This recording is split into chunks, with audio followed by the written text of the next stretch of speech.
Prejuízos. Quinto tópico da estrutura de pensamento. Como habitualmente começamos, vamos à definição do quinto tópico. Prejuízos, então, são as verdades subjetivas que habitam a pessoa e que a acompanham quando experimenta situações da vida. Um exemplo, uma coisa é certa, pau que nasce torto, morre torto. E como identificar? De uma coisa tenho certeza, isso é uma verdade, disso tenho certeza.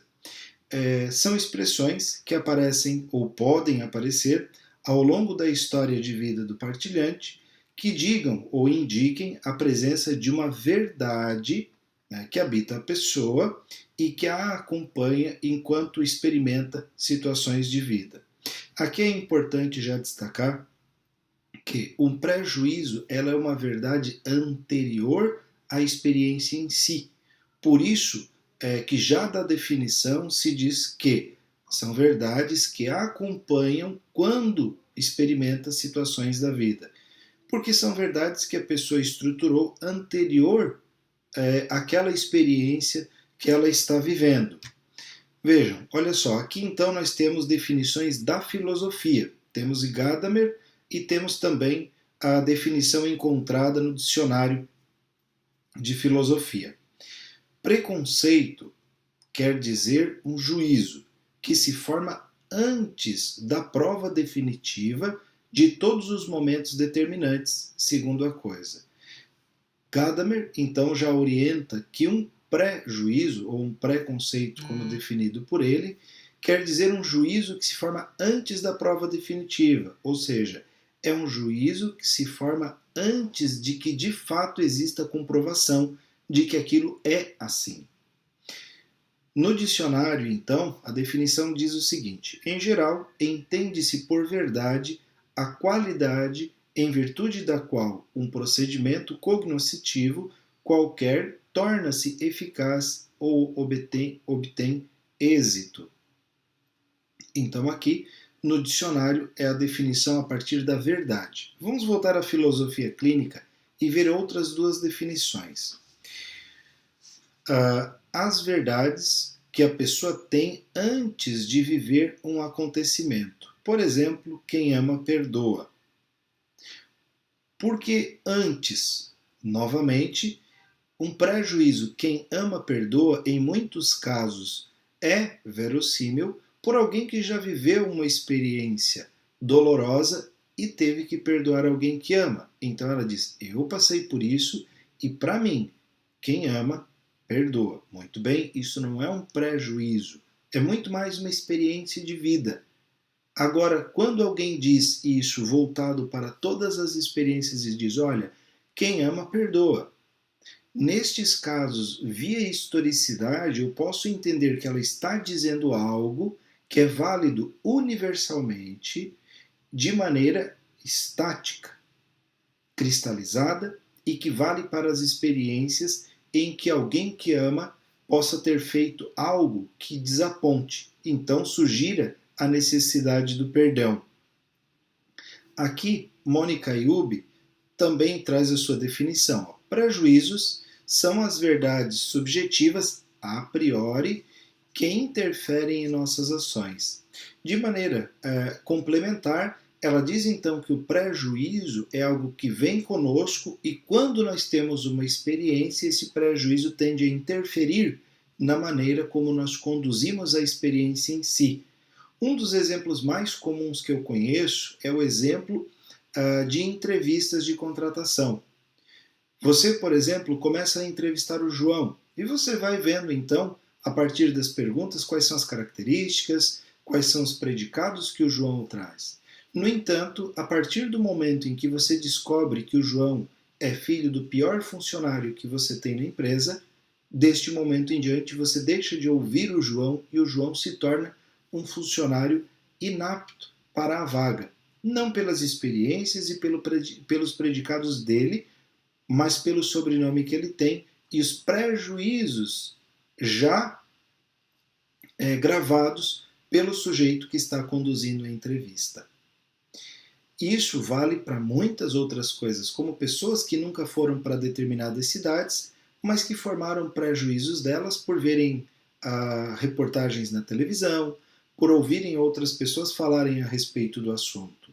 Aqui não vem ao caso como o prejuízo se forma, mas como ele interfere na condução da vida da pessoa diante de determinadas experiências. Olha só, prejuízos são sempre negativos? Como no caso aqui, um prejuízo é necessariamente ruim? Não. Né? Como diz o seu Madruga, não existe trabalho ruim, o ruim é ter que trabalhar.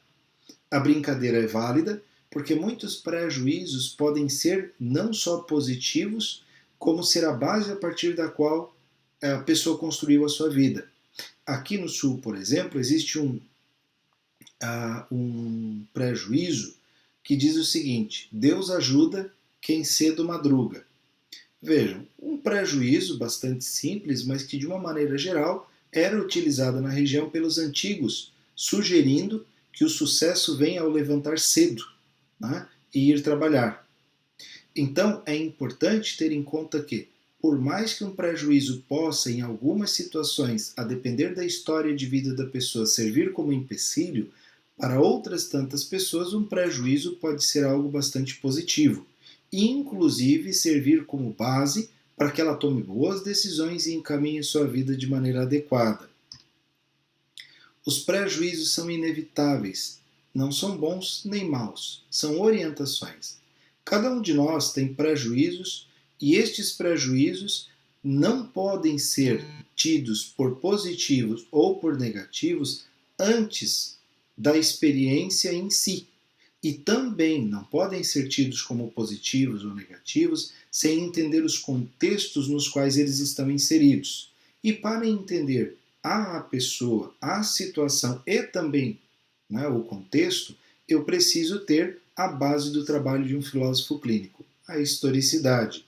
Então, o entendimento de um prejuízo como positivo ou como negativo só é possível a partir da análise dentro de uma historicidade específica. Caso contrário, vira chute. Né? Nós não podemos definir dessa maneira um prejuízo. Então, este é um cuidado muito importante. Singularidade, inclusive no entendimento dos prejuízos.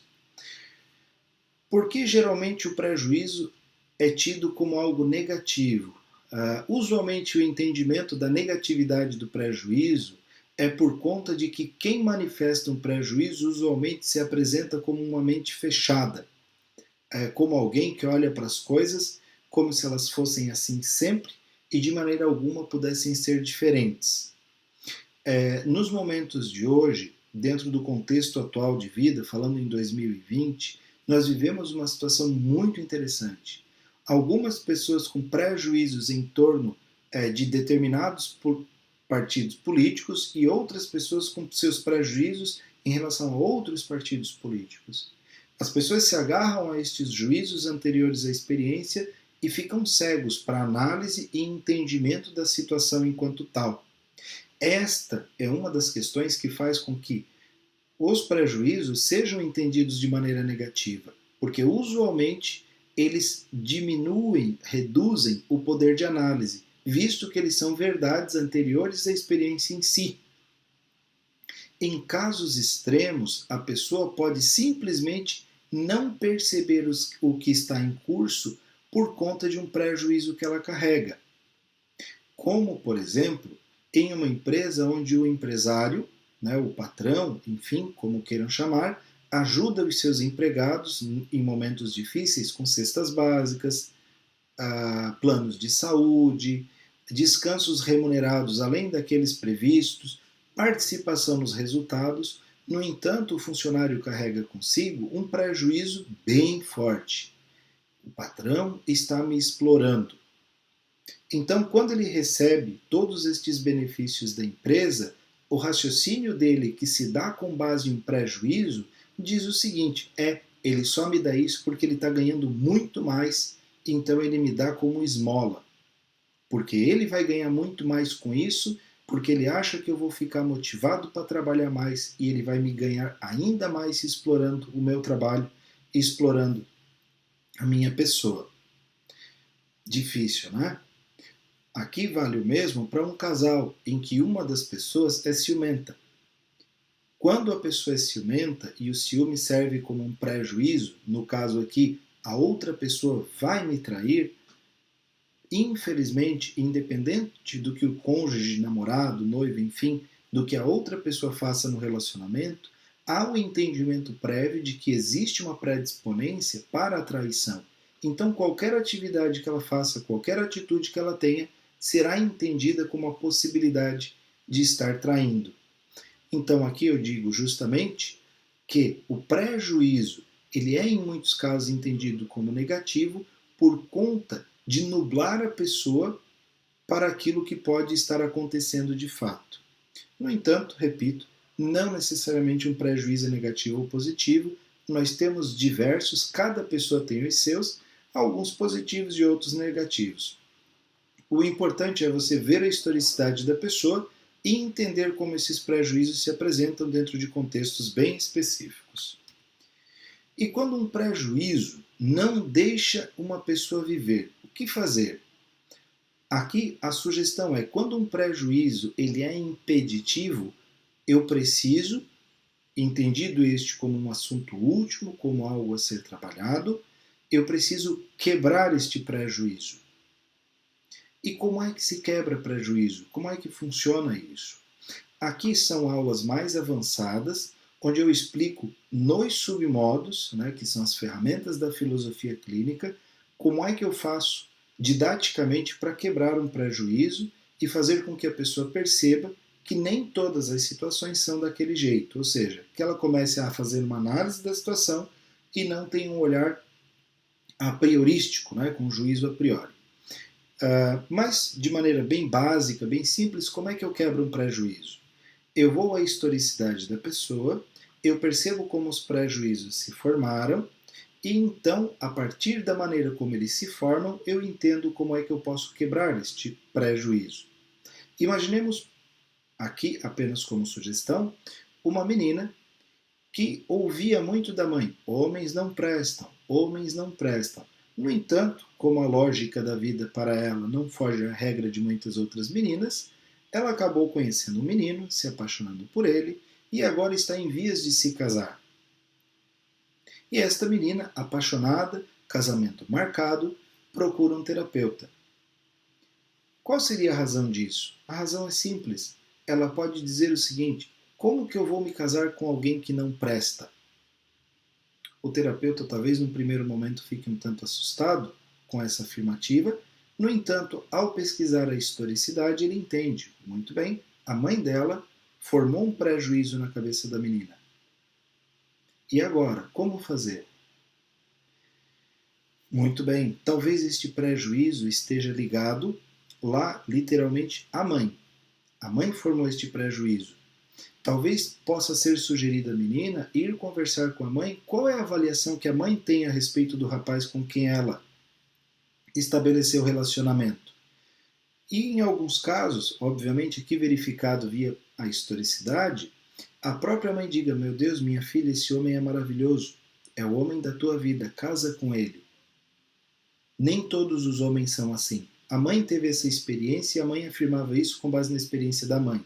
A mãe está vendo na pessoa com quem você estabeleceu o relacionamento, está prestes a casar, uma pessoa perfeita. Pronto, esta conversa com a mãe pode ser a chave para a quebra do prejuízo. Aqui, o peso do prejuízo é que pode definir o quanto ele interfere nas vivências que nós temos. Para algumas pessoas, os prejuízos, ou alguns prejuízos, têm mais peso do que para outras. Para outras meninas, a mãe pode ter dito milhares de vezes que homens não prestam e elas simplesmente desconsideram esse prejuízo e tocam as suas vidas muito bem, obrigado. Em outros casos, não. O prejuízo ganha peso e, subjetivamente, orienta, sim, a vida da menina e pode, em muitos casos, inclusive, como no exemplo, ser impeditivo. É preciso fazer, ou seja, eu preciso de fato quebrar um prejuízo? Em muitos casos, não.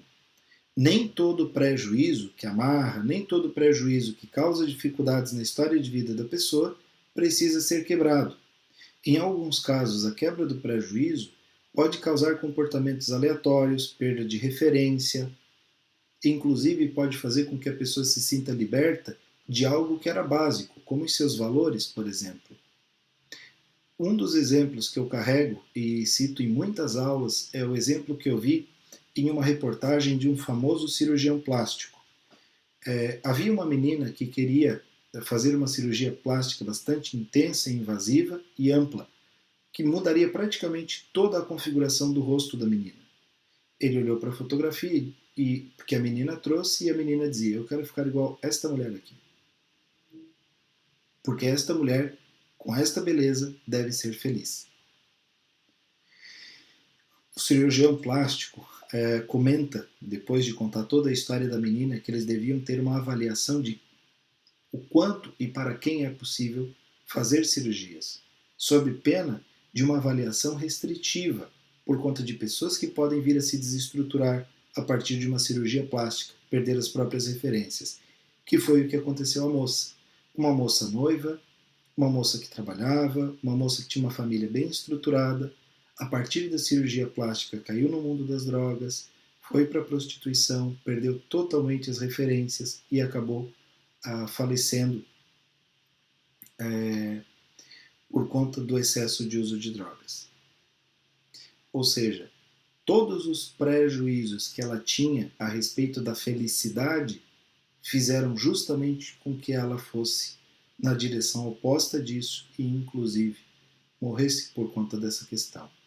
É possível que o filósofo clínico, em muitos casos, olhe para um prejuízo e diga: ok, entendi, ele está aqui, pode ter lá as suas dificuldades, no entanto, é muito saudável a pessoa que esses prejuízos permaneçam aqui. Nem de todo o mal é este prejuízo, ok? O cuidado é que o filósofo clínico observe contextualizadamente o prejuízo e quais são as implicações dele na estrutura de pensamento da pessoa, entendendo que este prejuízo tem vínculos e relação com outros tópicos. E este trânsito de conteúdo, essa amarração com os outros tópicos é que dizem se este prejuízo é ou não negativo à pessoa. Também vale lembrar que prejuízos podem estar dentro do ambiente organizacional. E sim, também lá, em alguns casos, esses prejuízos não só podem permanecer, como devem ser fortalecidos. Em outros casos, o problema, ou a questão a ser trabalhada, não necessariamente problema, a questão a ser trabalhada pode ser justamente o contrário, que é: e quando eu preciso restaurar um prejuízo? Como é que eu faço? Me deparei com isso algumas vezes ao longo da minha carreira como terapeuta e ao longo do meu tempo de trabalho dentro de empresas. Pessoas que perderam a fé, pessoas que deixaram literalmente de acreditar. Muito tempo atrás, atendi no consultório a uma jovem que havia perdido a sua fé, que havia deixado de acreditar em Deus a partir da perda dos pais. A crença em Deus estava galgada na base da historicidade dela, como que Deus não vai me desamparar. Olha só que interessante. Em um momento difícil da vida dela, ela perde os pais. E a partir da perda dos pais, ela entende que Deus deixou ela desamparada. Como é que eu faço para restaurar, para restituir um prejuízo que servia como base e que servia como conteúdo importante dentro do elemento que é a estrutura de pensamento dessa pessoa? No caso dela, a restauração, a restituição deste prejuízo se deu a partir da recomendação de que ela fosse conversar com o padre, uma pessoa que ela respeitava muito, uma pessoa com quem ela tinha um diálogo fluido, mas que a partir da perda dos pais ela se afastou. Como assim? Simples desta maneira? Óbvio, bastante simples a partir do momento em que via historicidade se identifica a maneira de fazer. No entanto, em outros tantos casos, se pode fazer de maneira aleatória, se você não tiver um estudo claro de como você pode conduzir. Para outras pessoas, não seria ir conversar com o padre. Talvez para outras pessoas seria ir estudar. Talvez para outras pessoas seria olhar para amigos, conversar com pessoas que também perderam os pais e mantêm a fé. Enfim, para cada um é diferente. O importante aqui é o filósofo clínico entender a necessidade da presença desse prejuízo e restituí-lo de forma que ele possa novamente fazer parte da composição da estrutura e cumprir com o seu papel. Os prejuízos são alvos fixos, diferente das emoções. Sim, aqui é algo bastante simples. Quando uma pessoa diz pau que nasce torto, morre torto, é algo simples, é um objetivo, é um prejuízo que está aí, e como objeto, ele não é móvel, ele está ali paradinho. O filósofo clínico tem a maior facilidade do mundo de trabalhar com ele, diferente de elementos emotivos. Elementos afetivos, emocionais são muito plásticos. Eles mudam, eles se reconfiguram, eles têm grande facilidade de adaptação e ajuste conforme o contexto, conforme a experiência. Diferente de um prejuízo, que é fixo e que é muito mais fácil de você identificar bem como trabalhar. Como o caso de pau que nasce torto, morre torto, filho de peixe, peixinho é, como o caso de que todo patrão é explorador ou todo homem não presta, ou como o caso de dizer que coisas de homem ou coisas de mulher são isso ou são aquilo. Ok? Prejuízos. Em algumas pessoas, os prejuízos ficam cristalizados, em outras eles se modificam ou até desaparecem ao longo da vida. Quando se diz que o prejuízo é um alvo fixo, se diz do ponto de vista de como, quando trabalhar os prejuízos. No entanto, lembrando que o trabalho de um filósofo clínico se dá a partir de dado padrão e dado atualizado. Né? Então eu pego ao longo da história de vida qual é o padrão que um prejuízo segue e conforme ele se atualiza, qual é a base que ele segue.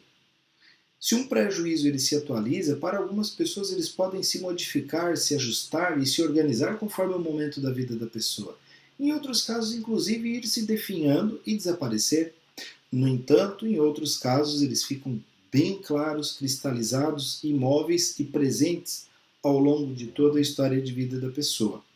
Esse entendimento da evolução ou não de um prejuízo dentro da historicidade também pode orientar o filósofo clínico da necessidade de um trabalho específico em cima de determinados prejuízos, visto que em alguns casos eles já estão em caminho de se diluir ao longo da história de vida da pessoa. Então, prejuízos como verdades anteriores à experiência servem como base para o filósofo clínico entender quais são essas verdades, como é que elas se formaram, como elas podem ser quebradas, né? Como elas podem ser diluídas, ou inclusive como é que o filósofo clínico pode criar ou restaurar prejuízos necessários ao bom encaminhamento da vida da pessoa. Quanto maior o peso de um prejuízo, mais presente ele estará ao longo da vida da pessoa, quando referente, obviamente, às experiências que o prejuízo diz respeito. E quando os prejuízos não tiverem peso, são verdades que estão aí, mas que podem simplesmente não atrapalhar e não orientar a pessoa a qualquer atitude maior. Apenas servem como base ou referência para observar determinadas questões. Para finalizar esta aula, veremos um breve vídeo com Luiz Felipe Pondé a respeito do sucesso. Vejam como é que ele constrói um prejuízo do que vem a ser sucesso. O que é o sucesso? Olha, uma das formas básicas de medir sucesso, economicamente falando, é o quão o que você faz agrega valor financeiro à sua vida.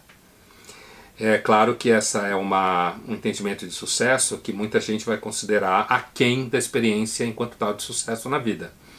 Você pode ter sucesso afetivo, você pode ser uma pessoa que consegue estabelecer um vínculo de média e longa duração, você pode ser uma pessoa que tem sucesso nos outros confiarem em você, ou seja, você é uma pessoa que transmite uma certa solidez necessária para a vida. Não se deixe encantar por conceitos como líquido, não. Líquido é verdade, do Bauman, mas é alguma coisa para você comemorar, só se você for muito bobo, né? A gente precisa de vínculos com a maior solidez.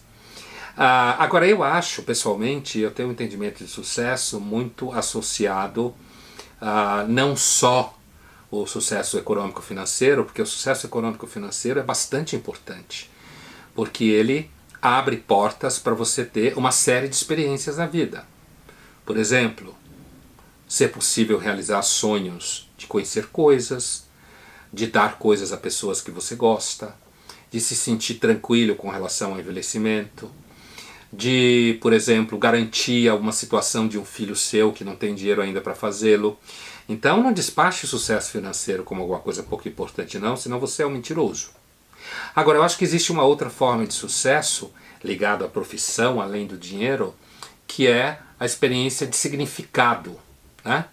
Eu gosto muito daquela ideia de que felicidade tem muito a ver com realização de prazer e experiência de significado. Ou seja, você acorda de manhã e você pensa na sua agenda e você tem prazer com isso, e você sabe que a sua agenda tem significado na sua vida porque você construiu ela, e naquele dia você vai construir toda uma série de coisas em que você vai conseguir avançar aos sonhos que você tem. Se você acorda de manhã e pensa, apesar do dia cheio de trabalho, eu estou feliz com o que eu vou fazer, então você tem sucesso. E nesse sentido, você pode estar ganhando X ou X mais 10. Agora, se você estiver ganhando X menos 10, depois de muito tempo, pode ser que a precariedade econômica leve você a ter a impressão que aquilo que você está fazendo não tem sucesso nem tem significado. Então, de novo, um pouco a sensibilidade para essas dimensões ambivalentes das coisas, né? Como disse o próprio Bauman, mas a ideia é muito antiga, para a percepção de que a ideia de sucesso ela pode estar associada a ganho econômico, financeiro, mas ela também está muito associada à experiência de significado. Significado de ter investido numa família, de ter investido em filhos, de ter investido no lugar onde você trabalha, nos vínculos profissionais que você tem, inclusive defendendo esses vínculos profissionais ou vínculos familiares. Então acho que sucesso é na verdade uma série de coisas juntas que falam de significado, né, e de continuidade na vida. Agora tem uma outra coisa associada ao sucesso que me parece importante. O sucesso pode ser um péssimo conselheiro, porque quando você tem sucesso, seja de significado, seja financeiro, você tende a achar que por isso você sacou tudo. Que você sabe a fórmula, que você tem absoluto controle das coisas e que você nunca vai sofrer porque você acertou na vida até então. O sucesso é um péssimo conselheiro. O fracasso, ele é melhor conselheiro no sentido de você ter uma percepção melhor dos seus limites e do seu tamanho. Mas com isso eu não estou querendo dizer que você deve buscar o fracasso na vida. Porque, inclusive, o fracasso é o tipo de coisa que te encontra, mesmo que você não procure. O sucesso já é mais difícil. Você normalmente tem que procurar para conseguir encontrá-lo. Mas eu não tenho nenhuma dúvida que quando os romanos e os antigos falavam para as pessoas de sucesso, generais e tal, para você lembrar que é pó, isso é muito verdade. Um dos grandes riscos do sucesso é você passar a achar que você sempre vai ter sucesso. Muito bem. Essa, então, foi a nossa aula a respeito dos prejuízos.